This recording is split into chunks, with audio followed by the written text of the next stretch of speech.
Hola a todas y todos, os damos la bienvenida al podcast de High Experience, esta agencia boutique que nos dedicamos a crear productos digitales y hacer crecer a las empresas de las que vamos de la mano. Este es nuestro podcast número 19, que en esta ocasión y desde hace unas sesiones ya estamos haciendo en presencial.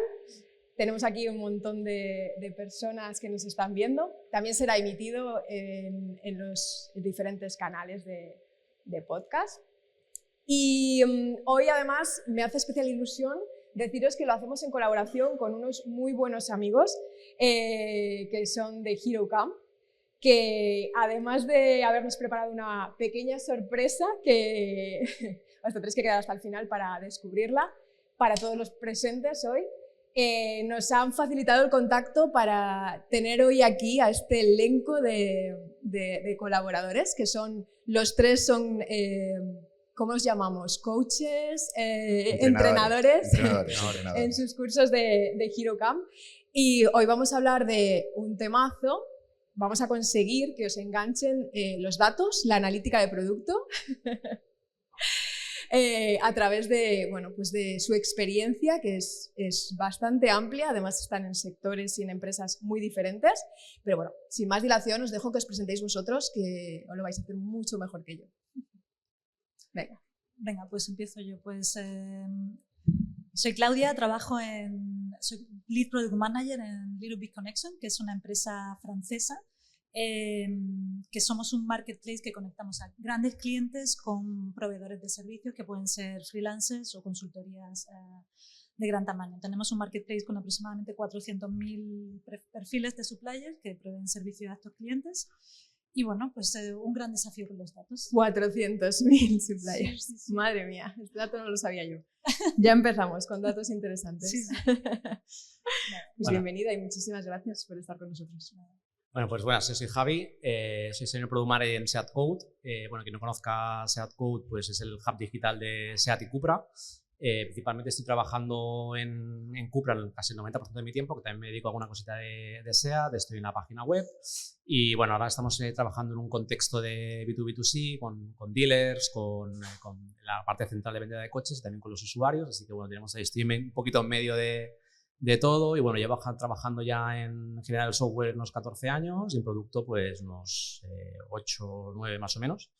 Así que nada, también cositas aquí a ver qué puedo compartir hoy a nivel de analítica. Muy bien, también otro perfil. Bueno, yo soy Manu López, toda mi carrera profesional ha estado ligada al mundo del producto y startups. De formación soy ingeniero industrial, me especialicé en investigación operativa, matemáticas, estadística, esas cosas aburridas.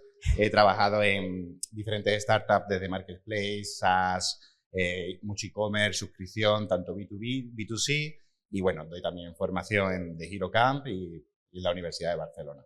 Y mi última etapa ha sido como VP of Product en Luquiero.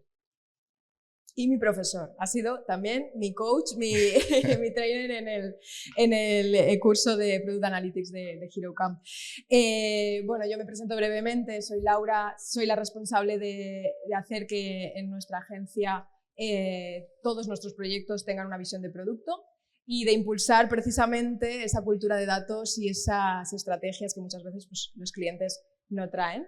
Así que, pues nada, arrancamos directamente con el tema, si os parece, con una pregunta que quizás es un poco general, pero me gustaría que la contestarais desde vuestra perspectiva. ¿Por qué es tan importante medir? ¿Por qué son tan importantes los datos? ¿Tú saldrías en un barco sin saber a dónde vas? Sin tener una brújula, yo personalmente, quizá no sea, sin haber mirado no el sea tiempo, tu persona. ¿Saldría sin haber mirado el tiempo? No, ¿verdad? No tendría sentido, ¿no? No tendría sentido salir al mar sin haber mirado si ese día va a hacer viento, si el oleaje está bien, sin tener una ruta clara.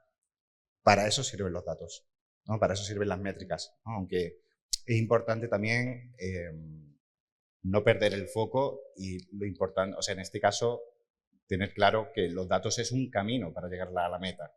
Tenemos que tener clara cuál es la meta, cuál es el destino al que nos dirigimos. Para eso sirven, entre otras muchas cosas, los datos, ¿no? Es el por qué, desde mi punto de vista, por qué hay que medir.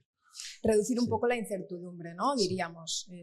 Sí, yo sumaría un poco a lo que comentaba Manu del objetivo. Primero es donde tenemos que saber dónde vamos y luego es como andar por la calle, ¿no? O el camino del barco sin ir mirando a la brújula, ¿no? Entonces, si no vamos calibrando esa brújula, al final iremos en una buena dirección, que iremos quizá muy rápido hacia el objetivo, pero no estamos yendo por el camino adecuado. O puede ser que durante el camino nos encontremos con ciertas acciones que nos hagan tener que pivotar hacia otra estrategia con el mismo fin, pero con otro camino para poder llegar a sortear una tormenta, ¿no? Por decir alguna, siguiendo un poco la similitud. La similitud con la brújula, sí, totalmente de acuerdo con ellos.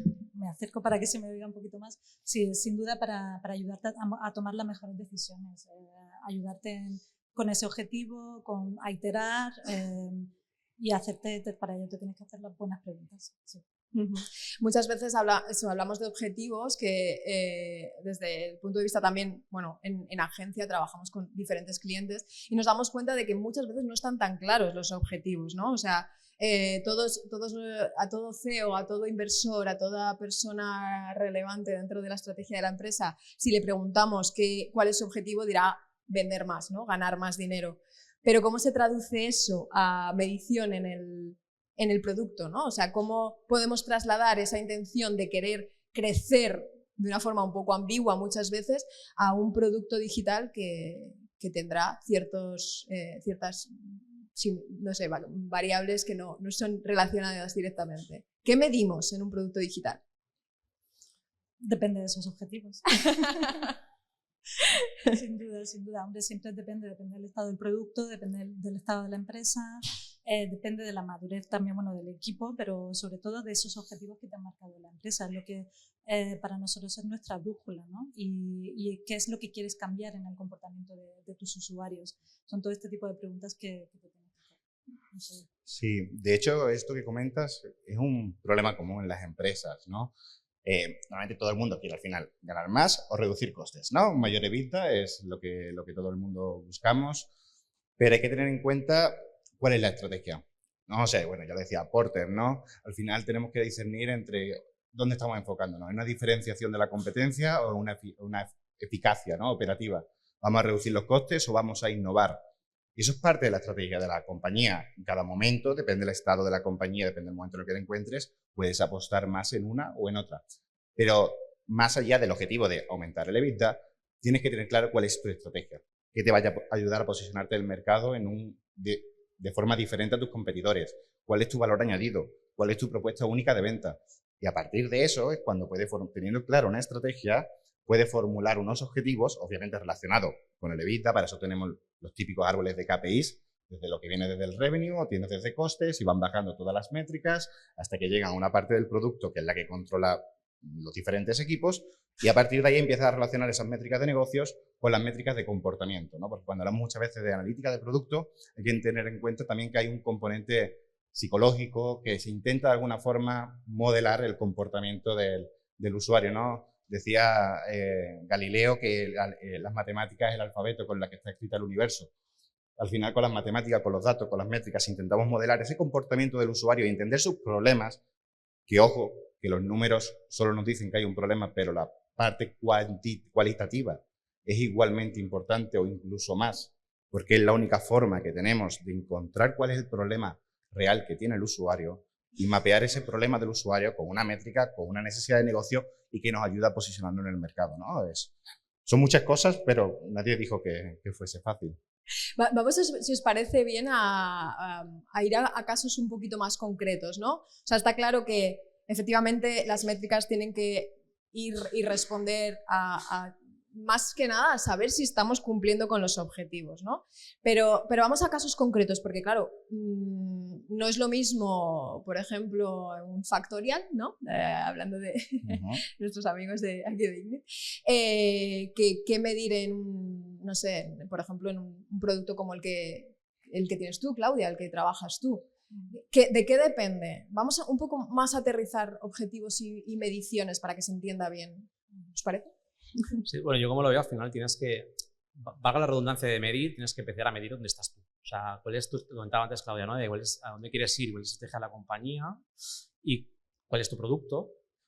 cuáles son tu tipo de clientes y desde qué punto partes hasta ese objetivo. Entonces, como comentaba también Manu, ¿no? Al final tienes un objetivo final y comentamos al principio de todo, pues hay como unos ciertos pasos que son una estrategia que definir la compañía, que igual a nuestro nivel, pues bueno, en cualquier caso de Manu sí que lo ejecuta más a nivel de VP, pero bueno, en mi caso, pues como que la estrategia viene un poco más marcada, yo tengo que encargarme de conseguir esos objetivos más a corto plazo, ¿vale? Entonces, al final la experiencia te da un poco cómo de alto eres, cómo de lejos llegas en la visión de la estrategia.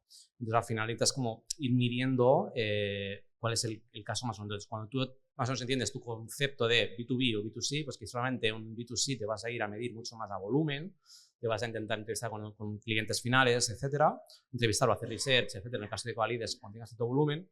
Y en el caso del B2B, si nos acercamos mucho más al software as a service, tienes mucho menos volumen, pero tienes un dato mucho más cualitativo, mucho más experto, gente que puedes hablar de tú a tú sin contextualizar, sin explicar el producto, porque ya lo sabe y te puede venir incluso con pains o con productos. Yo lo diferencio un poco sobre todo eso, de dónde estamos, dónde queremos ir, cuáles son los siguientes steps y qué tipo de empresa o producto tenemos. Al final aquí, pues, empresas de producto, Cloud Factory es un software as a service, al final pues tendrán que trabajar muchísimo con el equipo de ventas, tendrán que trabajar mucho con usuarios finales, entender su producto, y en una página web, por ejemplo, en e-commerce, pues al final ya te vas un poco más a volumen, ¿no? Hay que hacer métricas más típicas, etcétera, que bueno, esto si lo queréis comentar luego. Nuestros métricas piratas, pues ahí dejo nuestras amigas piratas. La dejo votando. Sí, aquí por ir un poco a tu pregunta, para mí un punto clave es, tenemos un market fit. O sea, el producto tiene un product market fit, ha encajado en el mercado. ¿No ha encajado en el mercado? Retención, siempre, el usuario. ¿Tiene un problem solution fit? No. Pues, métrica ninguna. Escucha al usuario, siéntate con él, habla con él. Eso debería ser continuo. Eso no debería ser solo antes del problem solution fit o antes del market fit. Eso debería ser de continuo. Incluso aunque estemos facturando millones o billones y tengamos una EBITDA increíble, deberíamos seguir estando sentados con el usuario de forma continua y hablando, entendiendo sus problemas, porque el mercado cambia, la situación macroeconómica cambia, aparecen nuevas tecnologías, todo es dinámico y tenemos que estar al lado del usuario. Entonces, antes del product market fit, foco 100% en la retención. No mires nada más hasta que tú no asegures que tienes resuelto el problema y que el usuario, esos early adopters, continúan contigo, olvídate del resto. Una vez que consigas eso, pues ya depende dónde queramos ir, si a revenue o a costes. Claudia, ¿qué medimos? Bueno, es que por eso es que depende muchísimo, ¿no? Por ejemplo, en mi caso actualmente estamos creciendo, estamos en modo scale-up, pues estamos midiendo muchísimo la eficiencia. ¿Por qué? Porque necesitamos ser mucho más eficientes a nivel interno y estamos apuntando muchísimo a este tipo de métricas. Como dice él, nosotros hemos encontrado el market fit, por lo tanto nuestro objetivo es completamente diferente. Queremos ampliar el marketplace, ahí tenemos que medir más esa retención de estos suppliers que queremos que participen más y estén mucho, y el engagement de ellos dentro de la plataforma. Esto es lo que nos viene marcado por nuestros OKRs que nos ha marcado la empresa. Entonces es de arriba para abajo como vamos traduciéndolo en esas métricas más peculiares, ¿no? de nuestro equipo. Claro, es que al final queremos ganar más se puede traducir en muchas, como decía Manu, ¿no? Reducir costes, en tu caso ampliar el número de clientes dispuestos a pagar, sí, o que los propios clientes o usuarios que tengamos aumenten su ticket de compra, ¿no? O sean más recurrentes. Y todo eso al final pues, efectivamente se tiene que traducir en una estrategia de medición que tenga repercusión en el producto, porque al final hacer producto es esto, ¿no? No es inventarnos cosas, a ver si... mentes creativas por ahí que lanzan cosas a ver qué pasa, ¿no? Que también es, creo que es parte de la magia. Obviamente hay una parte muy importante numérica de entender, de análisis de mercado, pero creo que siempre hay un punto, una pequeña pizca a discutir, ¿vale? A debatir, pero creo que siempre hay una pequeña pizca de arte, ¿no? Por decirlo de alguna forma, de esa creatividad, como la frase que se atribuye a Ford, que no es de Ford, pero si le hubiera preguntado al usuario qué quería, me hubiera dicho que un caballo más rápido. Esto es igual, ¿no? Hay veces, obviamente al usuario hay que escucharlo, hay que preguntarle, sí, pero no hay que hacer quizás lo que exactamente el usuario nos diga. Eso recae en nuestra responsabilidad en entender, oye, vale, tiene esta necesidad, este problema, qué problema tiene la compañía y cuál es la situación de mercado, cuál es la situación de los competidores, y uniendo todo eso, que surja esa chispa, ¿no? Para ver cómo posicionarnos, ¿no? Ver qué podemos crear, ¿no? Que realmente aporte algo a la humanidad, por decirlo de alguna forma.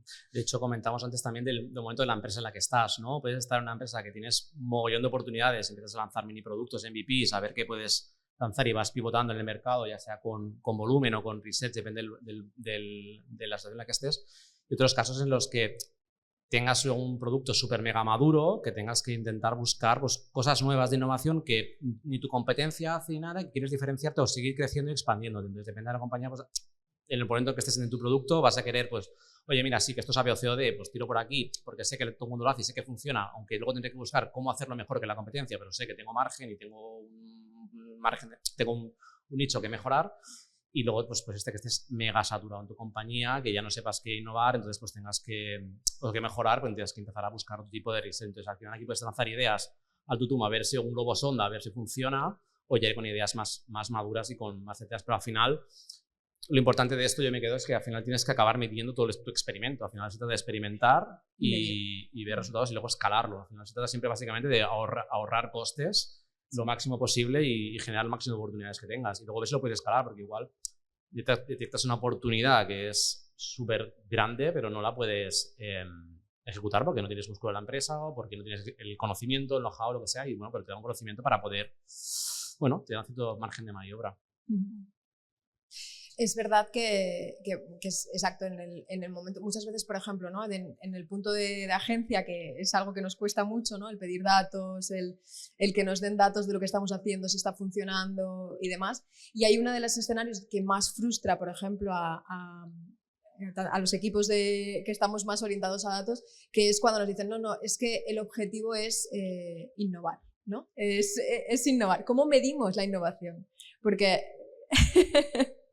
No, o sea, no hay un KPI directamente relacionado con el producto, sino que muchas veces es un objetivo de marca, de demostrar que somos innovadores. Es complicado y igual unpopular opinion. Dale. Pero si innovas y funciona, ingresas dinero y tienes un buen EBITDA.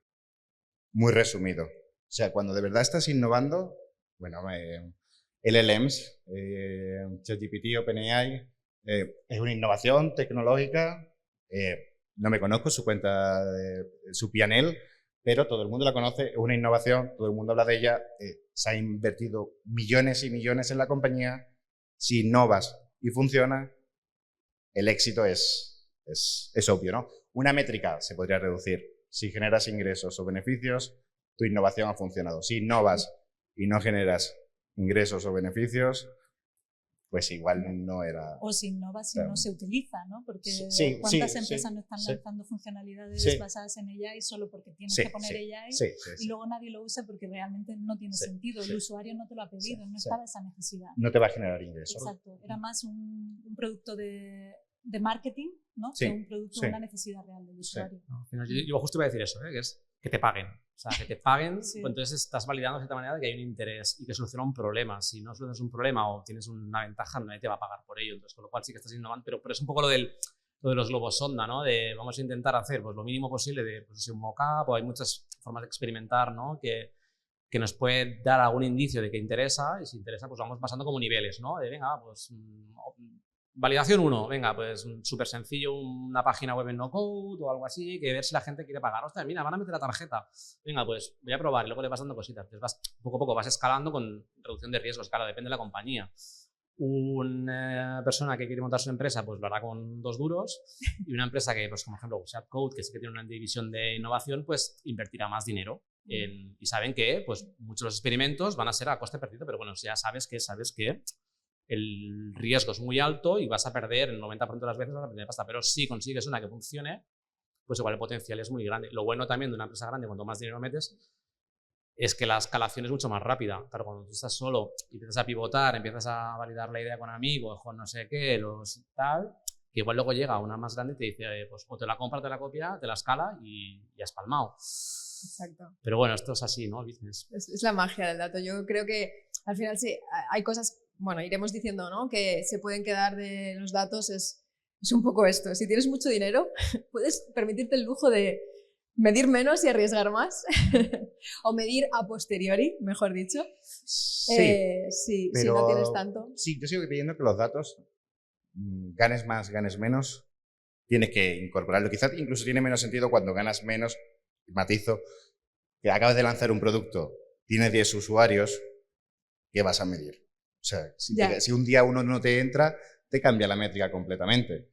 Si tienes 10 usuarios, siéntate con los 10 usuarios y habla con ellos. Exacto. Cuando tengas 100 usuarios, 1000, 1 millón, 1 billón, mide por Dios. O sea, porque si tienes un barco enorme, un yate de 3 millones, de 5 millones, ¿vas a salir sin esa brújula que decíamos al principio? No quieres que sin el sonar, ¿no? Tú no quieres encallarte en la primera roca que encuentres, ¿no? Pues esto es igual, ¿no? Creo que medir es imprescindible y si alguien se puede permitir no medir, es justo porque acabe de lanzar y son pocos usuarios, ¿no? Mira, estamos introduciendo un tema que creo que puede ser interesante. No estaba en el guión, pero creo que no estamos siguiendo nada del guión, que lo sepáis. Luego tendremos un tiempo para preguntas, para que aclaremos cosas que quizá no hayamos terminado de aclarar. Pero, por ejemplo, creo que estamos dando por hecho, mezclando dos conceptos que están muy relacionados, pero quizá no están tan claros, ¿no? La diferencia entre hacer research y medir, por ejemplo, ¿no? Creo que quizá estabas refiriéndote más a cuando tenemos pocos usuarios vamos a hacer un poco de research, ¿no? Bueno, sí. Cuando tenemos datos, medimos. ¿O cómo lo veis esto? O sea, desde mi punto de vista, o sea, no confundamos el camino con la meta, ¿no? Y para mí, tanto el research como los datos son, o sea, es un binomio, es la misma moneda, son las dos caras de la misma moneda. Creo que lo mencionaba antes, ¿no? Los datos, cuando ya tienes muchos usuarios, te van a permitir entender dónde hay un problema en tu producto, porque tienes una métrica, la puedes comparar en benchmark, puedes compararla contra el histórico, puedes ver el year over year, pues oye, parece que aquí hay algún problema, no, vale. Pero la única forma de entender cuál es el problema que está reteniendo el usuario de forma real es con información cualitativa. El research tiene que seguir siendo, entendido research como entrevistas con usuarios, información cualitativa, eso también sigue siendo datos, ¿no? Y aquí la diferencia del concepto, ¿no?, del data driven, ¿no?, que todo el mundo lo hemos escuchado, todas las compañías dicen, somos data driven. Bueno, hay un pequeño matiz y en data driven son aquellas compañías las que solo toman decisiones basadas en datos versus aquellas que son data informed, en la que los datos cuantitativos es un input más, pero hay otros muchos inputs más allá del dato cuantitativo. Están los datos cualitativos, está la experiencia del sector o en ciertos momentos incluso información privilegiada. Entonces, la diferencia entre solo recaer en los datos cuantitativos y ser data informed creo que es importante. Sí, definitivamente, yo estoy totalmente de acuerdo con eso. Para mí es un binomio, tienes que combinar ese qué y ese por qué, que es la combinación perfecta entre research y los datos, las métricas puras. No puedo añadir nada más porque... O sea, eso, ¿Cómo ¿no? se nota que es profesor? ¿Verdad? Sí. Ya sabía yo que Manu iba a darnos una masterclass aquí. Bueno, todos sois coaches y todos tenéis vuestra aportación. Vale, genial. Vamos a, si queréis, un poco volviendo al guión, ¿no? Y todo está relacionado al final, ¿no? Pero sí que es verdad que hay un tema que me gustaría que no nos perdiéramos, que es los roles, ¿no? Hablamos de si queréis, mencionamos el famoso Product Trio, que no sé si todo el mundo está familiarizado con este concepto, pero bueno, de todas las personas que están vinculadas directamente a la creación del producto digital, ¿cuál diríais que es el rol que tendría que ser el dueño de los datos? ¿Qué ownership tiene? ¿Qué responsabilidades tiene de los datos? ¿O sale fuera del Product Trio? Yo creo que depende de la empresa y depende de la estructura que tengas de equipo, ¿vale? O sea, si nos centramos en el Product Trio, al final hay que ser la persona que tiene más conocimiento quizá en datos, ¿no? Yo, en mi experiencia, normalmente se ha coincidido que ha sido el Product Manager, ¿vale? El que tiene esa visión, O sea, que al final tenemos un poco el tema de datos, ¿no? Al final datos hablamos de cualitativo, que quizás está un poco más orientado en la parte de Research Discovery. Tenemos el cuantitativo, que tenemos un equipo normalmente de Analytics o no, depende de la empresa, que te da más volumen. Pero al final eso son un conjunto de números que en realidad no te dicen nada. O sea, alguien tiene que interpretarlos. Entonces yo creo que ahí, al menos en mi experiencia, el que ha tenido siempre un poco más la visión de poder interpretar y conectar la situación del producto, la situación de los objetivos, de los datos que está viendo, de identificar algunos problemas para luego poder validarlo con con alguna forma cualitativa con usuarios, ya sea de B2B o B2C, ha sido el Product Manager. Ahora bien, yo creo que hay una tendencia cada vez más, o que hace más ruido, y que afortunadamente creo que se está empezando a hablar también del Product Quartet, en la que entonces hay una lista de datos que está dentro del squad que puede dedicar tiempo. Al final, comentaba antes, ¿no? El tema de Data Driven, Data Informed, cada vez la tendencia es, ya todas las empresas miden, algunas no saben qué medir, pero miden, sacan datos, sacan números, y cada vez se ha visto que, ostras, para sacarle jugo a eso, alguien tiene que saber hacer el jugo bien, porque al final, como que no, si no lo consigues trazar bien, no sacas nada. Entonces, incluso puedes llegar a conclusiones erróneas que te hacen, pues, virar tu barco hacia el lado o hacia el precipicio. Entonces, yo creo que cada vez que tenemos más la figura de analistas dedicados a digerir esa información, sacar insights y debatirlas con el Product Manager, y creo que muy importante con el Product Designer, sin dejar de lado el Tech Lead, pero sí que es verdad que igual entra un poco más en la fase más de variación de soluciones, también depende del squad, creo que es como el ideal. La implementación muchas veces también en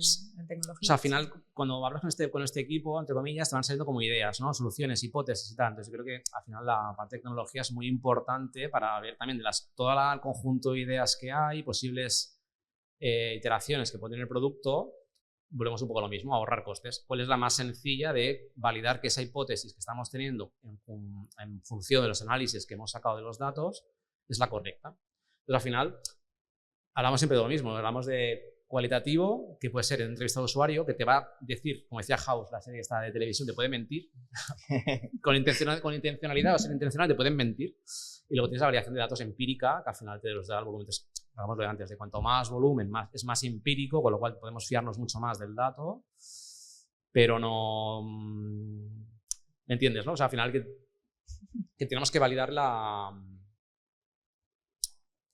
dato. O sea, al final el grupo para mí es este. O sea, el Product Trio más el analista con el Quartet. Yo creo que es el ideal. Sí, estoy bastante de acuerdo. Se habla mucho del Product Trio, ¿no? Del Product Manager con el Tech Lead, del Product Designer, pero este concepto que comentabas creo que cada vez está más en auge y para mí es un básico, ¿no? Realmente depende del tamaño de la compañía, depende si te puedes permitir o no la inversión. En muchas ocasiones, como decía, tienes que... lo ocupa el Product Manager ese rol, ¿no? Pero creo que es muy potente si un equipo en la fase de discovery, en la fase de ideación, lo antes posible empiezan a trabajar tanto Product Designer con Product Analyst, Data Analyst. Podemos hacer otro podcast sobre términos de los roles, pero creo que aporta mucho valor desde la fase inicial, no solo que el analista entre cuando ya la funcionalidad se ha lanzado, sino en la fase inicial. Sí, el problema es que la mayoría de las empresas es eso, que no cuentan con un data analysis, depende de los presupuestos, entonces al final es el product manager típicamente el que lidera eso. He visto a product designers que lo quieren liderar también y de hecho ¿no? en las clases se ven que cada vez hay más product designers que se incorporan a los datos porque saben que sus decisiones, todo su research tiene que estar basado en esto, pero yo no he visto muchas empresas con data analysis todavía. O sea, yo lo que os he visto normalmente están fuera del squad, normalmente. Exacto, entonces, lanzas un ticket a un sitio, sí, tienes una reunión, se lo explicas y tal. Y pueden ser más business analysts que vienen y se transforman en esto y que, por mi experiencia, no contribuyen a hacer esas preguntas, esa hipótesis, a cuestionar, etcétera, etcétera. Entonces, está muy bien, es el escenario ideal, pero yo quiero aquí traer que la realidad, la cruda realidad, por lo menos en mi experiencia, no existe. O sea, es una tendencia que yo estoy viendo más. Sí. Yo, en mi realidad, sí que nosotros en concreto lo estamos intentando empezar a meter, incorporarlos. También es un tema de recursos limitantes, al final estamos probando y demás, pero sí, yo al menos sí que he trabajado con Data Analyst, tengo una suerte, no en todas las empresas, porque estaba en una startup que éramos 12, con lo cual ahí no, pero el resto de empresas sí que hemos trabajado con él y claro, también depende mucho del analista y la cultura de producto y el interés y la motivación que tiene. Hay algunos que tienes que pues, guiarles mucho para... Oye, consígueme este análisis y entiende esto y ves profundizando y le vas como pasando tú las pantallas, y otros que te sacan unas conclusiones que dices, wow, o sea, has hecho todo el trabajo, gracias, vamos a probarlo. Te convence directamente, ya puedes lanzar el A/B test o puedes tirarte ya a producción, pero bueno, ya puedes iterar porque ves que la calidad del dato, el análisis, la segmentación que ha hecho es muy avanzada. En Luquero se trabaja así, se trabaja en los squads con analistas, designers, tech leads, product managers.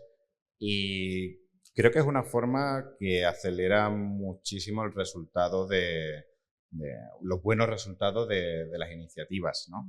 Porque incluso el analista toma la posición desde el inicio, cuando se plantea un A/B test, ¿no? Que los A/B test están a la orden del día para cualquier funcionalidad.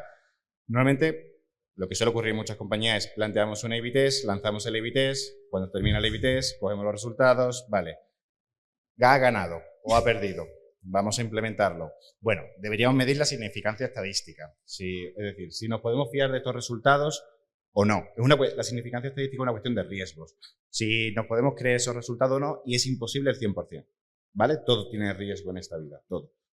Pero en este caso, el analista, desde la etapa inicial, en el diseño experimental, ya se calcula, por decirlo de alguna forma, cuánto tiempo vamos a tener que esperar para tener unos resultados válidos. Y es en ese momento en el que, por ejemplo, el analista interviene, o en una funcionalidad a la hora de el product designer está ideando, está obteniendo cierta información de los usuarios, el analista lo está acompañando, obteniendo información cuantitativa, ¿no? de otras funcionalidades similares, de experimentos pasados, para en conjunto poder machearla y tener una propuesta mucho más potente, ¿no? Que si trabajan por separado. Sí, o sea, has dicho, perdona, voy a decir justo que ha dicho una cosa muy interesante, que igual era para otra pregunta para después, perdón la interrupción, que es lo de significancia de estadística, porque al final yo, cuando empezaba, pues digo, ostras, pues un A/B test, pues cuando acabe, que me dé el validado y para adelante, ¿no? Y a veces empiezas a mirar y dices, esto no va a acabar nunca. Digo, cuando ves el tráfico, si segmentas mucho y dices, voy a hacer aquí un análisis quirúrgico de esta funcionalidad, de este CTA, porque cuando pase todo por aquí, entonces estos segmentos se quiero validar. Y entonces ves que el tráfico es muy bajo y dices, ya validará el test. Y miras y dices, ostras, pues yo ahí cuando aprendí que la significancia estética tiene relevancia, porque al final es como vas a tener un tráfico, pero ¿cuándo te va a dar finalizar el test? ¿De aquí 2 años? ¿1 año? Porque es tan bajo el tráfico, entonces al final te das cuenta que a veces nos pasamos un poco de medir. O de segmentar. Un poco Manu creo que lo comentaba, ¿no? De un poco ni una cosa o sea, ni nada ni todo. O sea, hay que buscar también el volumen. Sí. Este es otro tema, ¿no? Que hilando con lo que dices, Javi, creo que hay un problema, o hemos detectado un problema importante que, más allá de que, digamos, utilizamos los datos son importantes, nosotros medimos, ¿quién mide y lo que mide? ¿No creéis que falta todavía mucha cultura de datos dentro de las organizaciones, de entender exactamente qué significa el medir y no pasarnos también de frenada, ¿no? De no mido nada y de repente lo mido todo y ¿qué hago con toda esta maraña de datos que nadie lee? Sin duda. Esa cultura de los datos tiene que venir apoyada desde arriba. O sea, por mi experiencia, si no tienes un CPO, un CEO que apueste por los datos, que quiera contratar al equipo que te hace falta para poder ser data driven, para poder contar con esos datos, al final vas a ser business driven, vas a tener un dashboard con todas las métricas de revenue que no te van a ayudar para nada en tu toma de decisiones de producto, y necesitas ese apoyo de arriba para contratar al equipo necesario, con la madurez necesaria para hacerse esas preguntas, para traquear las métricas que hacen falta, para ir en la dirección adecuada. O sea, esa cultura es 100% necesaria. Y si no tienes al equipo lo suficientemente maduro, ¿cuáles son las herramientas y los recursos que tienes que poner en sus manos para que evolucionen, ¿no? y sean capaces de identificar la métrica y seguirla adecuadamente, hacerse las preguntas adecuadas? Incido en eso porque mi experiencia es esa, de cuando tienes equipos que no son lo suficientemente maduros, es muy difícil conseguir todo esto. O sea, y luego además ser capaz de tener los datos correctos. Es decir, puedes tener 50 millones de eventos traqueados, pero sin un objetivo, sin un propósito, al final tienes muchos datos que no te sirven de nada. Es muy complicado cuando te encuentras en una situación en esa en la que quieres poner orden, pero no puedes. Y sin duda contratar a un Head of Data, un Data Analyst, ayuda muchísimo a construir y a diseñar esas métricas que te hacen falta. O sea, 100%, pero es muy difícil. Estoy aquí para decir que es muy difícil. Poner retos.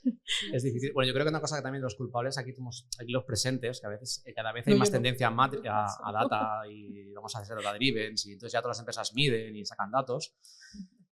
Pero al final le comentabas un poco al principio, ¿no? Hay que tener un plan realmente, ¿no? ¿Qué quiero medir, hasta dónde quiero medir y qué voy a medir? O sea, al final también hay que tener en cuenta que lo que medimos es tecnología, todo tiene un coste de desarrollo, medir demasiadas cosas te pueden repercutir negativamente en el producto, sea a nivel de mantenimiento, a nivel de rendimiento y demás, y además ensuciarte los dashboards, ¿no? Tienen tanto volumen de datos que digas, ¿por dónde empiezo? Muchas veces es porque no tienes ningún plan, y entonces yo creo que la cultura de datos cada vez es más de todo el mundo a sacar datos, venga, vamos a montar el Google Analytics o el Adobe Analytics o lo que sea.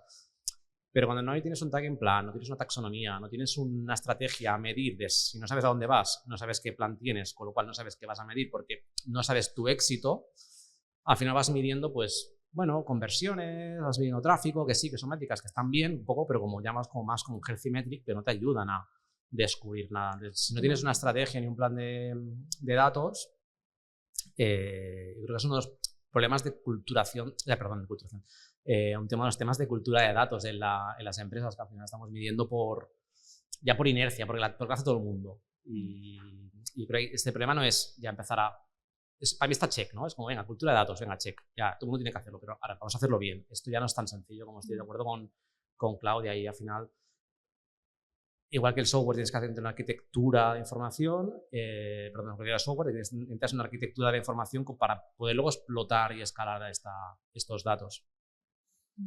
Totalmente, como comentaba Javi y Claudia, mencionaba antes el caso del C-Level, ¿no? La cultura, en este caso de los datos, o viene promulgada e impulsada por el C-Level, founders, directores de departamentos, o va a ser muy complicado que realmente se llegue a implementar. Porque si desde arriba no se lo creen, es imposible. Se puede poner de nuestra parte desde abajo, ¿no? En cada uno de los pasos, vamos a intentar medir, pero si tú al equipo no le das las herramientas, el equipo no va a poder hacer un buen trabajo, ¿no? Y antes hablamos de, oye, ¿cómo medimos la innovación? ¿No? Hay veces que tenemos un proyecto en el que, no, queremos innovar. Y yo decía, no, pues, oye, innovación se mide. Si da revenue o da beneficios, es positiva. Hasta aquí todo magnífico. Ese es el camino fácil. De las innovaciones que den dinero y revenue y EBITDA, a la primera es complicado. Sin un buen plan de medición, como mencionaba, y podamos mapear todas esas métricas, es como decir, de nuevo al caso del barco, ¿no? Vamos a las Islas Baleares. Vale, venga, sal, pero oye, ¿y una brújula, una carta de navegación? No. Y encima te voy a tapar los ojos para que no sepas ni dónde está el sol. Pero llega. No tiene sentido pedirle a un equipo, a una compañía, vamos a hacer innovación y que sea una innovación rentable, que genere ingresos, si no le damos las herramientas, ¿no? Entonces, o desde el C-Level, ¿no? Desde el Leadership Team se apoya una cultura de datos y se apuesta por las herramientas, o es algo muy, muy complejo, ¿no? Y ya no hablemos de la calidad del dato que mencionabais, que esa es otra batalla, pero primero creo... Pero vamos step by step, ¿no? O sea, primero que todo el sorteando. mundo compre la necesidad de los datos y la apuesta por ellos, y luego ya hablaremos de la calidad del dato, que es una batalla continua. Se me ha ocurrido una así como de esto de los barcos, estaba pensando en un submarino, ¿no? Yo me pongo en un submarino, ves un montón de datos y de dashboards y brújulas y números y dices, vale, sí, tengo todos los datos que necesito, pero ¿cuál es el bueno que me dice cómo estoy, a dónde voy, cómo estoy? Porque no tengo ni ventanas, o sea, más o menos. Sí. Decíais, bueno, obviamente, o sea, es que son muchas cosas, ¿no? O sea, la gente es verdad que no, creo que no es consciente de lo que hay detrás de una buena estrategia de datos, más herramientas, más perfiles cualificados, más impulsarla. O sea, es mucho más complejo y quizá uno de los motivos por los que al final las compañías muchas veces desisten, ¿no? Es algo, otro para echar un poquito más de leña al fuego también. Quizá a esos líderes tampoco les interesa, ¿no? Muchas veces tener datos, porque les marcan un rumbo que muchas veces no es el que tienen en su cabeza o en sus ingeniosas ideas. Ahí llegas al tema de los egos, ¿no? Del founder que tiene una super idea brillante, que ha sacado una startup, no sé si por acierto o por lectura del mercado, genial, pero llega un punto que tienes que o pivotar o escalar o tomar ciertas decisiones. Entonces yo creo que ahí empiezas a tocar un poco de hueso, porque ya empiezas a tomar el orgullo de, ojo, tú que te acabo de contratar, no me vas a decir a mí, que soy el CEO de la compañía, que está facturando cientos de miles o millones de euros, decir lo que tengo que hacer. Yo creo que empiezas a tocar ya algún ego, y a veces, y creo que en C-Level a veces, no sé, algún founder o lo que sea, yo creo que no pone facilidades por eso. Pero yo creo que si al final le interesa su bolsillo, al final yo creo que debería entender que, ostras, son matemáticas al final, no es que te estoy cometiendo que este es más bonito que el otro, que es mucho más subjetivo. Entonces ahí yo creo que acaban entrando, pero tocamos ahí un tema de personalidades y demás. La famosa frase de dato mata relato, pues hay gente que no quiere que se lo maten. No. Pero o sea, me cuesta creer, ¿no? O sea, si yo monto una empresa hoy, vale que al inicio quizás tiro más de instinto, y el instinto está bien y creo que es algo que hay que mantener, ¿no? Como mencionaba antes, esa diferencia entre el data driven, data inform, los datos, pues es un punto más, ¿no? Podríamos hablar de la triangulación, de la importancia de triangular cuando tienes una hipótesis, ¿no? Encontrar 3 fuentes de datos que te apunten a la misma problemática. Pues si 3 fuentes de datos diferentes te apuntan a la misma problemática, tiene pinta de que hay una problemática a resolver. Si solo hay una, que es la única que te apunta, bueno, yo buscaría mínimo 1 o 2 más. Pero si monto una empresa y al final acabas contratando a un leadership team, hay un momento en el que como founder tienes que delegar. O sea, no puedes estar en modo founder, podríamos hablar del modo founder, pero también para otro podcast. Entonces, pero más allá de eso, los datos te informan, ¿no? No puedes... ¿Qué vas a permitir? O sea, ¿qué vas a hacer? Que cada director de cada departamento tome las decisiones en base a su instinto y cómo se ponen todos de acuerdo. Tienes que estar en todas las reuniones tomando todas las decisiones en base a tu experiencia, que puede que sea un crack. Porque puede que seas un crack, que tengas una visión increíble, que tengas un instinto buenísimo y siempre aciertas. Pero por una cuestión pura de escalabilidad y de asegurar que ese proceso es sostenible y escalable, necesitas una forma objetiva, ¿no? De tomar decisiones, ¿no? Entonces, los datos ayudan mucho a eso, ¿no? Asegurar que porque luego lo puedes ir ajustando. Oye, no hemos equivocado. Pues los datos es algo objetivo que te permite esa mejora continua. Sin duda, pero también te encuentras en empresas donde llega el CEO y es lo que él dice porque yo lo digo y no hay dato que valga. En ese caso, evidentemente, como buen product manager tienes que tomar la decisión si estás en la empresa donde quieres estar o no, que es la pregunta que antes de la primera de todas. La primera de todas. Quiero estar en una empresa donde se hace lo que el CEO, porque es que es verdad, o sea, existen este tipo de empresas. Pero es verdad, la cultura de datos viene eso, cuando desde arriba te ayuda y te ponen todos los recursos o los que pueden poner, porque muchas veces puede existir la intención, pero no los recursos económicos, pero sí que te dan el tiempo, por ejemplo, que es una cosa que no estamos mencionando. Cuando no tienes un data analyst en tu equipo, ese product manager que quiere trabajar a base de datos tiene que dedicar mucho tiempo a asegurarse la calidad de los datos, asegurar que se está siguiendo la métrica adecuada, que le está quitando tiempo para otras cosas más estratégicas. Entonces, esa cultura de datos se viene apoyada también por eso. Si tienes un jefe, un manager, un CPO que te dice, vale, te doy este tiempo, se puede implementar, aún no teniendo los recursos. Esa para mí es lo que marca la diferencia en esa cultura de datos. Exacto, o sea, no todos son los medios, o sea, que no nos quedemos tampoco con que solo si tienes medios suficientes para medir puedes medir, sino es que al final tiene que ser la base de cualquier empresa el tratar de buscar la estrategia para validar el éxito, ¿no? Es que medir hay plataformas éxito, muy gratuitas, ¿no? Tenemos Google Analytics, Google Tag Manager, que te pueden proporcionar ese análisis gratuitamente, pero necesitas tiempo para saber cómo implementar la estrategia adecuada. Y esto para mí es fundamental, tener ese tiempo. Recursos para mí es tiempo para el problema. Sí, la cosa que no hemos comentado antes también de la cultura de datos es que también cuando sacamos funcionalidades, o que es como lo típico, ¿no? Sacar funcionalidades y tal, o sea, el preguntarte por qué y dónde contribuye eso. Que al final eso también forma parte, no solamente de medir el resultado, sino lo que estoy haciendo es para impactar en este cambio. Entonces, al final, cuando hablamos de user stories y tal, un poquito más a bajo nivel, pues en principio deberíamos saber identificar cuál es el KPI que tiene la misión de esta user story. Sí que es verdad que he visto algunos sitios que te dicen, vamos a impactar aquí, vamos a mejorar el revenue o la conversión en tanto. Yo eso lo veo tal, pero sí que puedes decir, ostras, va a impactar aquí, o mi intención es impactar aquí, y si no lo hago, no estoy teniendo éxito en lo que yo proponía. Ojo, que significa que el impacto no sea positivo, que igual te sorprende y dices, ostras, no esperaba esto, pero me está accionando otra métrica que es incluso está mejor. Pero sí que a nivel de cultura de datos es como, vale, todo lo que construyo, en principio no sería porque lo pide el CEO, sino que es el modo founder nuevo, el micromanagement, sino es porque tengo esa misión. Ahora también, un poco por sacar un poco las vergüenzas y tal, yo en toda mi carrera me he encontrado siempre competiciones top-down que evidentemente tú te pones el límite. O sea, que sea el 0% que te entra, yo no me lo he encontrado. Siempre me he encontrado con una situación que te piden alguna cosa que tienes que hacer por un acuerdo comercial, por una situación estratégica, por, yo qué sé, a cierto nivel que han llegado a un acuerdo que dices, bueno, me lo como. Pero claro, si eso va a ser el 100% de tu tiempo, pues sí me valoraría de, bueno, si tengo que ejecutar y escribir user stories, pues bueno, ahora tenemos ChatGPT valoro si me quiero quedar o lo hago ChatGPT y cobro, no hago nada, ¿no? Pero bueno, esto ya es otro... Ahora entramos con IA. Pero hablabas de introducirlo incluso en las user stories, ¿no? Vamos a hablar un poco, no sé si nos queda mucho tiempo, pero de que en nuestra comunidad hay mucho product designer, ¿no? Y mucho UX designer. ¿Cómo se puede, o sea, cómo integra este perfil los datos? ¿Cómo diríais que, porque muchas veces también van a posteriori, ¿no? A decir, bueno, he sacado esto, quiero saber si tiene impacto o no.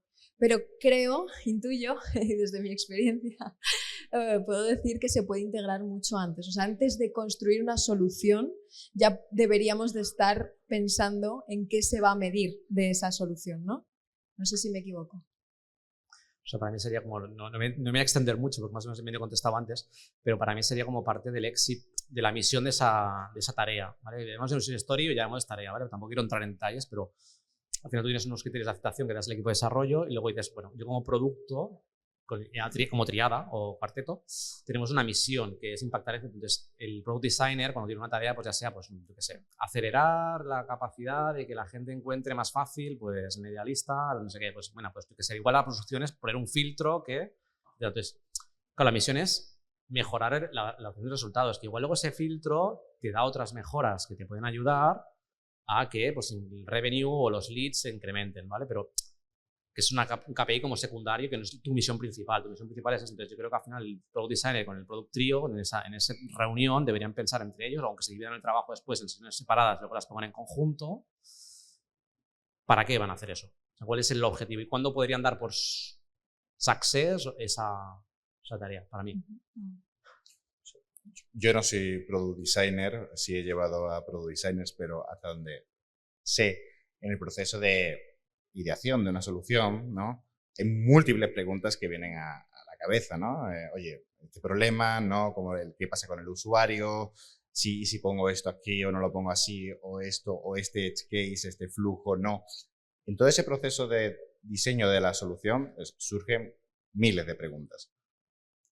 Ahí es donde entran muchos de esos datos. Esas miles de preguntas que se me están ocurriendo, ¿tengo datos en mi producto? ¿Hay alguna otra funcionalidad parecida, similar? ¿Tenemos información sobre el usuario que nos puedan ayudar a informar el diseño, a informar la solución que estamos tomando? Porque podemos evitar ciertos errores, ¿no? Si vemos cómo interactúa el usuario, no, o incluso si el problema que estamos resolviendo, lo primero de todo es relevante. Porque igual queremos resolver un problema en una página, pero esa página no la utiliza nadie, o igual parece que la utiliza muy poca gente, pero es que justo los usuarios que la utilizan son los que traen el mayor porcentaje de beneficios al negocio. Pues entonces, igual que la utilicen el 5% de los usuarios, es relevante porque ese 5% de los usuarios son los que generan más beneficios en la compañía, ¿no? Entonces, creo que en todo ese proceso de diseño de la solución, el uso de datos, ¿no? Ese Product Designer, UX Designer, UI Designer, se puede beneficiar, ¿no? Para proponer una mejor solución. Sin duda. De hecho, eso es lo más importante, pero ahí depende mucho de la madurez, porque tienes a Product Designers que están súper interesados en el dato y que se hacen las preguntas adecuadas cuando están abordando la oportunidad. Pero hay Product Designers o Product Managers también que no se están haciendo esa pregunta, que idean como locos, vienen cualquier solución y llegas tú a la Product Trio y dices, pero vamos a ver, ¿cuál es el objetivo? ¿Qué es lo que queréis cambiar? ¿No? Y hay que recordarle, vale, ¿cuáles son los OKRs de la empresa? ¿Cuáles son las OKRs del producto? ¿Por qué estamos priorizando esto? ¿Qué datos tenemos? Entonces, es muy difícil, por eso, por ejemplo, en mi caso, parece una tontería, pero estoy trabajando con equipos en los que trabajamos mucho con templates, con documentación, que para que sigan paso a paso, X pasos, parece un poco de micromanagement. A veces me siento como micromanager, pero es que me ayuda a asegurarme de que los equipos se plantean estas preguntas en el momento adecuado. Sí. Una de las estrategias que más me funcionan, ¿no? Un poco, cuento mi experiencia, sí, por si aquí a alguien le sirve. La que nos interesa, la sí, chicha. Sí, para que se haga la pregunta adecuada.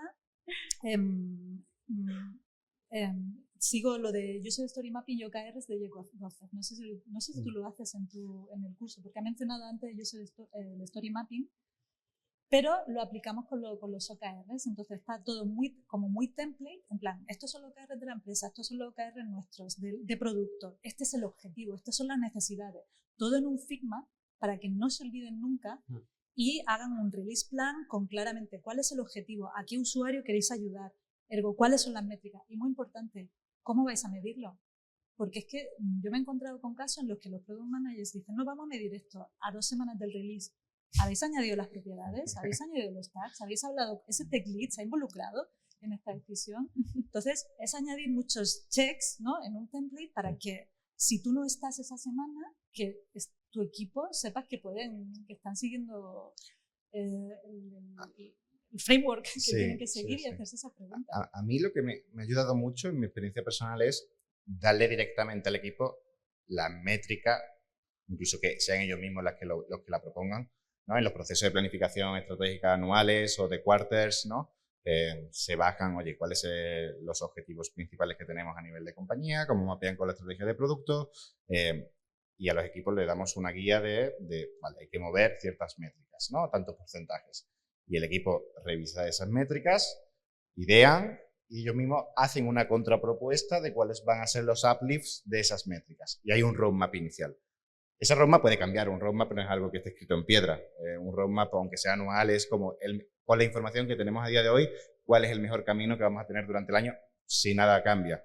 Pero espero que el roadmap cambie porque hayamos hecho un buen discovery y tengamos más información. Pero el equipo tiene una métrica en mente para el quarter que tiene que mover tanto 1%, 2%, 3%, de tantos segundos a tantos segundos, y todo lo que ideen, todo lo que hagan, van en relación a esa métrica. ¿La va a mover o no la va a mover? Entre otros matices hay otro tipo de iniciativas, ¿eh? No todas las iniciativas hay veces que no van directamente al impacto, ¿no? También, pero tienen que ir orientados a una métrica, ayuda mucho, ¿no? En ese caso tú necesitabas los frameworks, ¿no? Esos check, sí. ¿No? Darle al equipo el ownership, que tengan el ownership sobre una métrica y que el impacto es suyo, depende de ello, y es por lo que se le va a evaluar. No se va a evaluar que hayan lanzado 10 funcionalidades o 2. Da igual, o sea, si han lanzado 10 funcionalidades y la métrica no se ha movido, lo hemos hecho mal. Si el objetivo principal era la métrica, ¿eh? Depende del objetivo que haya en el quarter, ¿no? Pero one metric that matters, ¿no? Pues mira, la métrica que importa. ¿Y dónde está la Claudia? Bueno, me preguntaba antes lo del story mapping, del curso y tal, lo estoy iterando. Un poco spoiler por aquí, pero bueno, lo del story mapping lo estoy quitando ya porque, bueno, creo que es como muy detallista y estoy llegando un poco más, estoy copiándole, un poco mío, estoy copiando, inspirando a Itamar Aguilar, el tema del GIST, ¿vale? Estoy intentando montando un roadmap, pero en vez de un roadmap de funcionalidades, un poco de en plan más por KPIs, ¿no? O sea, pues este mes, de este trimestre, vamos a enfocarnos en conversión, retención o mejorar pues, cierta sección de la web, incrementar eso de ahí. Entonces es un poco lo que estoy intentando convertir. De hecho, yo ya me lo estoy montando yo para mí solo, más o menos, para ir monitorizando, ver si me mola o no la dinámica. Y luego también, a contrapropuesta de Story Mapping, dejo aquí titular solamente, que te aporta podcast, es el Jobs to be done. Entonces también estoy metiendo un poco más, te metes un poquito más en los zapatos del usuario, vale, ¿qué misión tiene el usuario? Entonces Jobs to be done. Entonces estoy intentando reorientar un poco la clase hacia, bueno, remodelando un poquillo las nuevas tendencias. Creo que me lo apunto, ¿eh? Me gusta lo de hacer el User Story Mapping basado en métricas, porque así las funcionalidades que se salen de este objetivo, pues yo lo que tengo puesto montado tienen que ir fuera. Sí, ve a la gente de aquí y tal, pues lo que tengo montado un poco para mí es como los OKRs de la compañía North Star, ¿vale? Y lo bajo a GIST, que al final son goals básicamente por meses o por trimestres, un poco lo que quiero impactar, y tengo los dos como los dos roadmaps. Entonces, claro, yo cuando voy al día, venga, voy a planificar no sé qué, pues venga, alineado, hostia, tengo que hacer esto y esto. Si ves esto de aquí, pues bueno, sé que hay ideas que me pueden servir, que me las guardo en la chistera para de aquí 1 mes o 2 meses, según la planificación, que luego esto se tiene que iterar, ¿eh? No puede ir a fuego ni en piedra ni nada, pero es luego lo que estoy empezando a hacer y, bueno, de momento contento, pero me falta todavía acabar de medir un poco más. Ya nos contarás cómo va, compartamos con la comunidad los logros y los errores. Bueno, nos quedan 5 minutillos antes de pasar a las preguntas, que no sé si estáis pensando ya en las preguntas, irlas macerando ahí. Pero sí que me gustaría, bueno, sacar el tema del trending topic, que no se puede pasar ningún podcast sin hablar de la IA. ¿Qué tiene que ver? ¿Cómo integramos? ¿Cómo utilizamos la IA en el proceso de datos, de analítica, de estrategia? ¿Lo utilizáis vosotros en algún caso? Yo creo que es interesante al menos empezar a trastearlo, ¿vale? No voy a decir que tu estrategia de análisis de datos recaiga sobre una IA, al menos por el momento, pero sí empezar a utilizarlo. Estamos ante un cambio en el paradigma, yo creo que equivalente a la revolución industrial. Son nuevas herramientas, facilitan muchísimo materia en la que no somos expertos. Entonces, hay ciertas cuestiones, sobre todo la parte de razonamiento y ciertos tipos de análisis, que para una fase inicial, un approach rápido cuando tienes muchos datos, una encuesta, una survey, un conjunto de datos asegurando que sean de calidad, ¿vale? Importante, eso no lo va a hacer la IA, tenemos que asegurar la calidad del dato, pero que nos dé un primer approach, un primer smell, creo que puede ayudar. De nuevo, o sea, juicio crítico, no nos vayamos a creer lo que diga la máquina, es como la calculadora. Usamos la calculadora o en el Excel y no nos creemos en el primer número que salga en el Excel, ¿no? O sea, comprobamos que ese número... No. Comprobamos que ese número tiene sentido, se hace un par de cruces, que dé por dos lados el mismo cálculo, que dé el mismo resultado. Pues aquí igual, ¿no? Te puede acelerar una fase inicial, le paso un CSV, le pido tal, incluso que te haga challenge. Oye, le quiero medir tal, ¿tú qué me dirías? ¿No? Y puede ser un compañero que puede acelerar ciertas partes del proceso, ¿no? Te voy a poner un reto para que lo vayáis pensando el resto. Vete pensando en un prompt. Un ejemplo de un prompt que le dirías a ChatGPT mañana para que te ayudara en esta tarea. Vete pensándolo.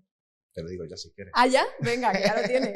Dale. No, depende, pero ¿qué tienes? Un CSV. Lo primero del prompt, lo importante en un prompt es darle el contexto. O sea, cómo quiere que se comporte la máquina, ¿no? También tienes que tener en cuenta si tiene memoria. Si es un hilo que ya tienes abierto, adquiere memoria. Entonces, mejor empieza un hilo nuevo que no tenga memoria y dale el prompt. Un prompt estructurado, claro, dale cómo se tiene que comportar, si incluso qué tipo de compañía quiere que haya trabajado previamente. Invéntate un personaje, un user persona, ¿vale? Sí. Dile qué user persona quiere que sea, ¿vale? Y luego dile de forma muy clara qué es lo que buscas, qué tipos de cómo le vas a pasar los tipos de datos y qué te gustaría que te devolviesen, ¿no? O sea, qué métricas o qué tipo de análisis, qué tipo de conclusiones o cuáles son tus preguntas, ¿no? Tú le puedes lanzar las preguntas y simplemente obtienes un resultado.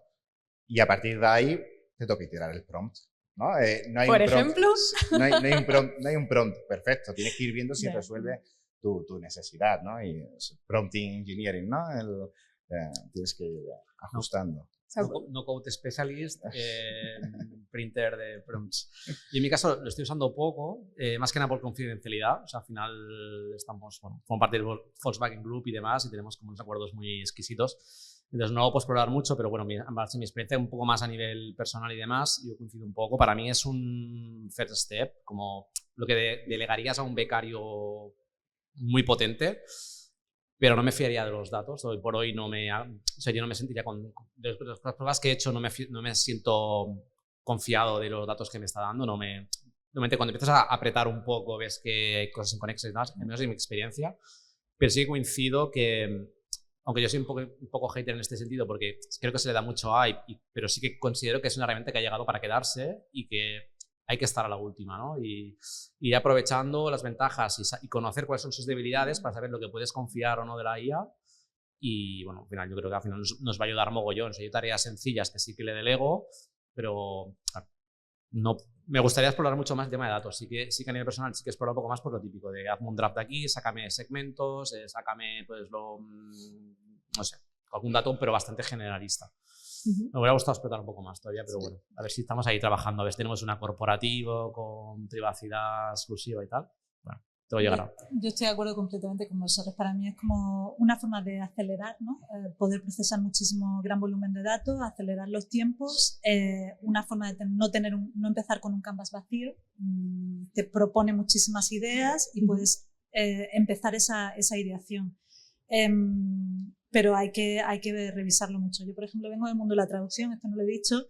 Yo estoy muy familiarizada con la traducción automática y desde el principio siempre tengo la alerta puesta de es una corrección y hay que estar muy atento porque te puede engañar muchísimo el lenguaje. Es muy fácil dejarse engañar por lo bien que te responde y lo natural que parece, pero siempre con la alerta puesta de esto puede ser falso, esto puede ser una alucinación o están categorizando de forma súper incorrecta, con lo cual 100% hay que estar allí. A veces, lo que hablábamos antes, a veces te cuesta más tiempo escribir el prompt que si lo hubieras hecho tú, ese trabajo desde el principio. Si hubieras sacado A veces creo que lo sobrevaloramos y si luego mides el tiempo que ha ganado, no es para tanto, ¿no? Pero hay que estar ahí, hay que jugar con ello hasta que encuentres el prompt adecuado y hasta que lo entrenen lo suficiente, pero para mí 100% es una ventaja, es algo que ha llegado para quedarse, como dice Javier. Por poneros, por ejemplo, un caso así como más aterrizado, muy, muy básico, en el que, por ejemplo, en agencia, al final trabajamos con muchos sectores diferentes, muchos productos diferentes. Muchas veces de inicio no tenemos la capacidad de profundizar tanto en el negocio como para saber qué medir. Una cosa muy tonta que se le puede preguntar a ChatGPT es ¿qué puedo medir en este producto, en esta fase? O sea, le damos todas estas variables que hemos dicho al principio del tipo de producto, el tipo de negocio, la fase en la que está y le digo ¿y qué puedo medir? ¿No? Y a partir de ahí incluso diseñadores o incluso nosotros como PMs dentro del equipo pues le sugerimos al cliente que pueda taguear estos eventos, que el diseñador interiorice este tipo de métricas a la hora de desarrollar alguna solución.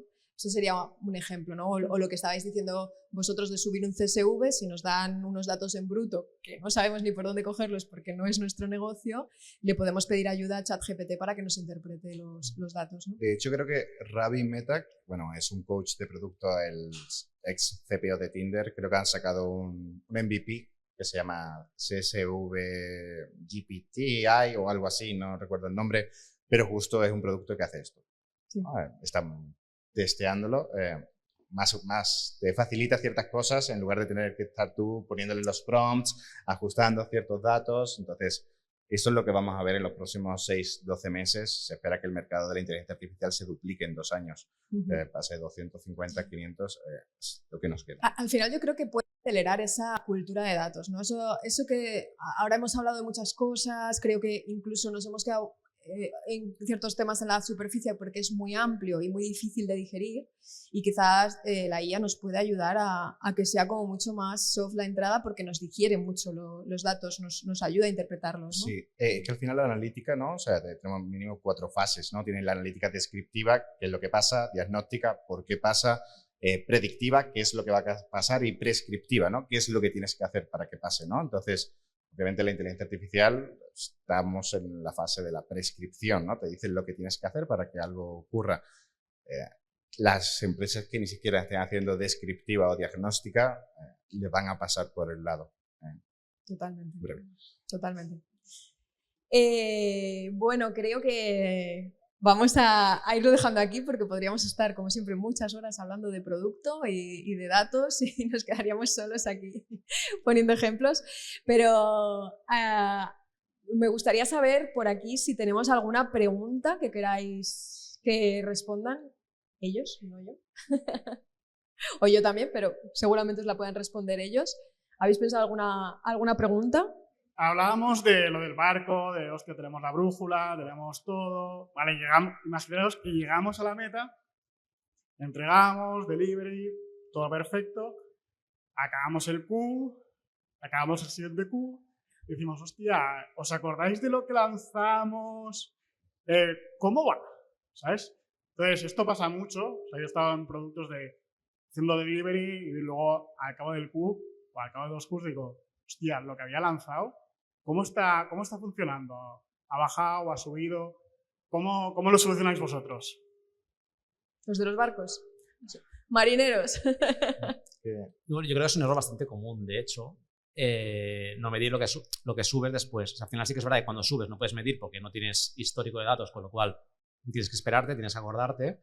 Esto por un lado. Luego por el otro, depende de lo que estés midiendo. Es decir, esa funcionalidad o ese objetivo de trimestre forma parte de un plan. Entonces, seguramente si el objetivo a diferentes niveles es impactar en la conversión, imaginemos, o en generación de leads, claro, si esa aguja no se mueve, significa que lo que has hecho no impacta. O sí que es verdad que tienes que trazar eso, o no tiene impacto, o algo te lo ha canibalizado. Es decir, otra métrica ha bajado, con lo cual te ha ocultado tu mejora. Entonces sí que, claro, al final como cultura tienes que acordarte de medir cómo cómo ha ido, pero si todo forma parte de un plan, en teoría lo estarías midiendo de forma secundaria, por alguna manera. Decirlo. Nosotros Sí. lo que estamos haciendo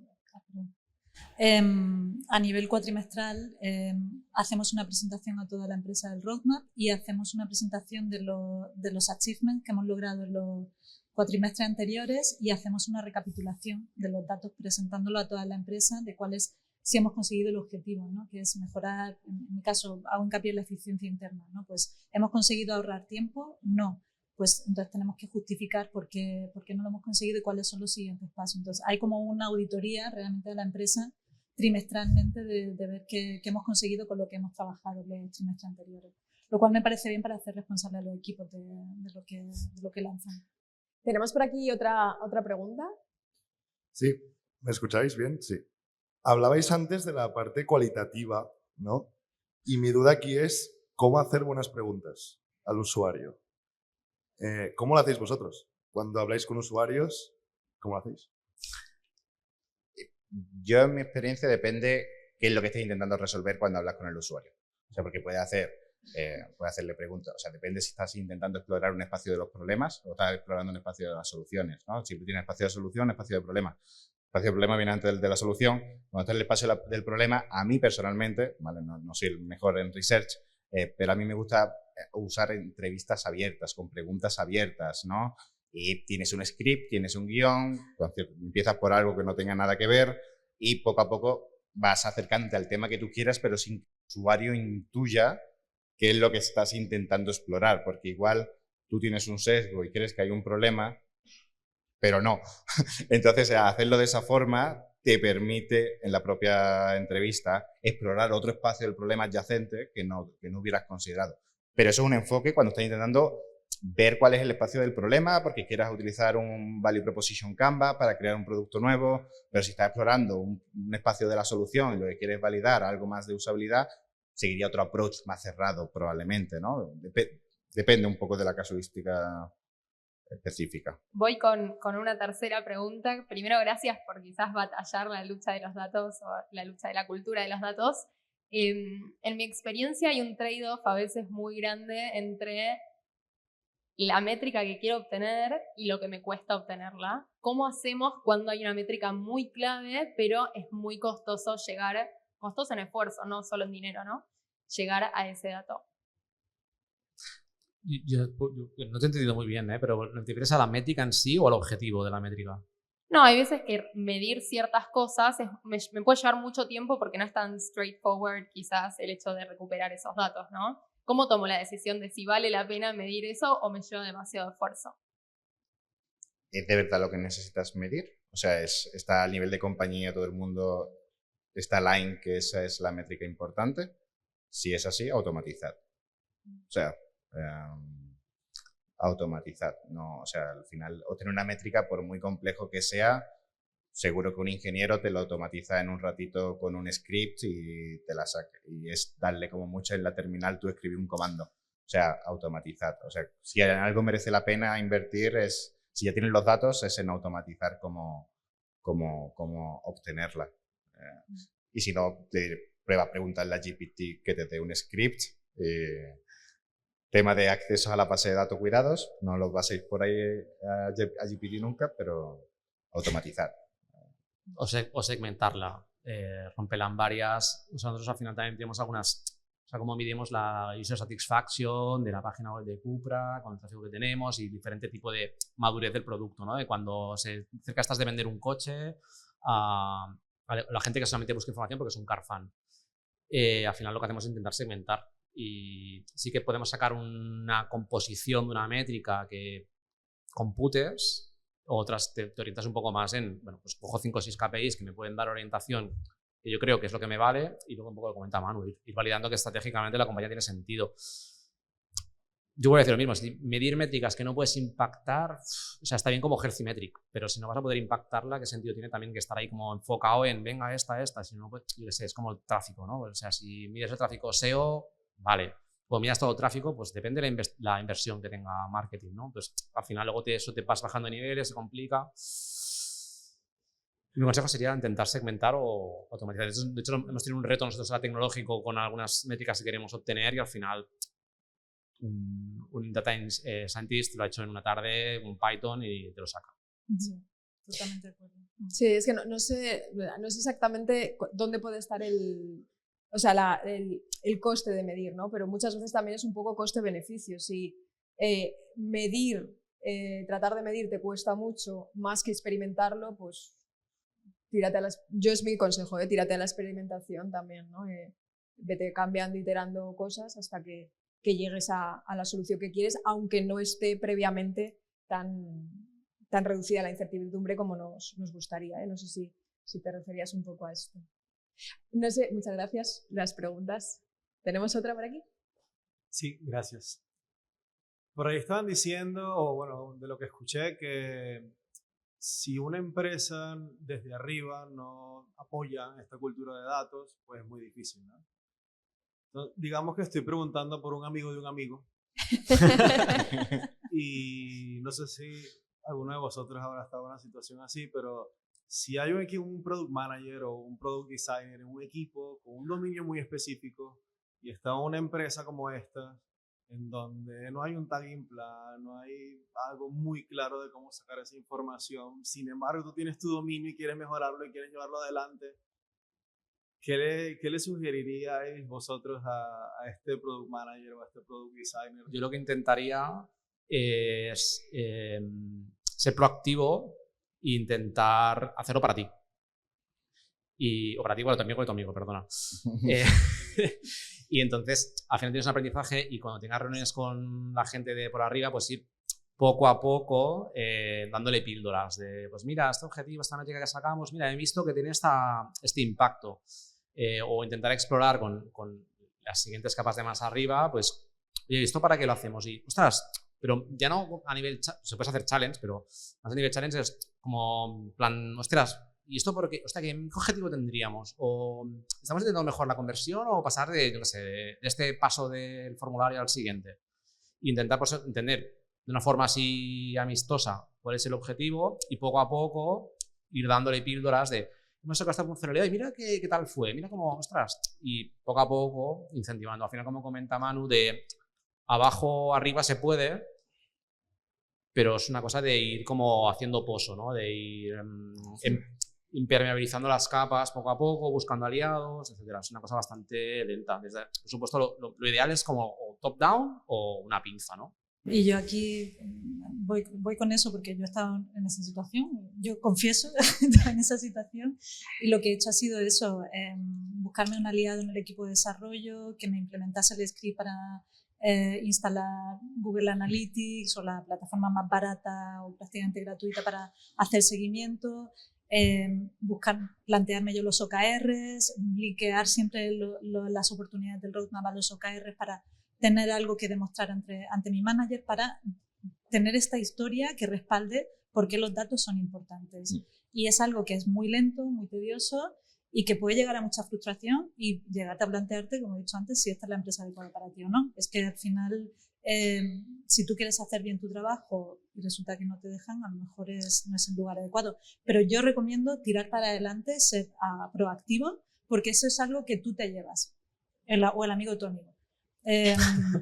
Es algo que yo me llevé al implementar toda esta estrategia, porque luego cuando tienes un equipo y una empresa que te apoya, como en mi caso actual, pues tienes muchísima más libertad y tienes este conocimiento previo. Entonces, recomiendo 100% ser proactivo, apuntarte a cursos, buscar recursos, ir a meetups, hablar con mucha gente y tú, de motu propio, eso, OKRs, métricas propias y planteamiento, como ha dicho Javi, ante tu manager. Pero 100% mejor ser proactivo que quedarte de brazos cruzados. Pues nada, daros las gracias a todos los asistentes, que espero que os hayáis quedado aquí porque os ha interesado el tema y no por lo que vamos a ver después. Gracias, por supuesto, a nuestros amigos, ponentes, especialistas en muchas cosas. En este caso hablaban de datos. Y por supuesto a nuestros amigos de HeroCamp por acompañarnos siempre en estas aventuras, que seguramente vengan más. Se grabará, ya lo sabéis, y se subirá a las plataformas, así que esperamos que os haya gustado. Gracias.